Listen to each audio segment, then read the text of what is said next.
Hello বন্ধুরা, কেমন আছো তোমরা সবাই? আশা করি অনেক ভালো আছো। এটা আমার মা ভাস্তা। এই যে আমরা ঘুরতে যাচ্ছি আমাদের এখানে বিদ্যেশ্বরী মন্দিরে। এই মন্দিরটা দেখো তোমরা সবাই, আশা করি চিনতে পারবে তোমরা যদি এসে থাকো। এই মন্দিরটা গাছটা দেখছেন, এই গাছটার থেকে এই বিদ্যেশ্বরী ঠাকুর বেরিয়েছে। এখানকার অনেক রহস্য আছে, অনেক পুরনো এই মন্দির। এই যে আমার মামি, দিদা, এখানে আমার দাদা, এখানে আমার বর।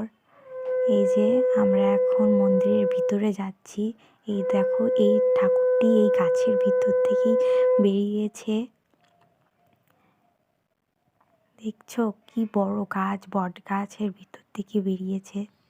যে আমরা জয়েন্ট ছবি তুলেছি আমার মেয়ে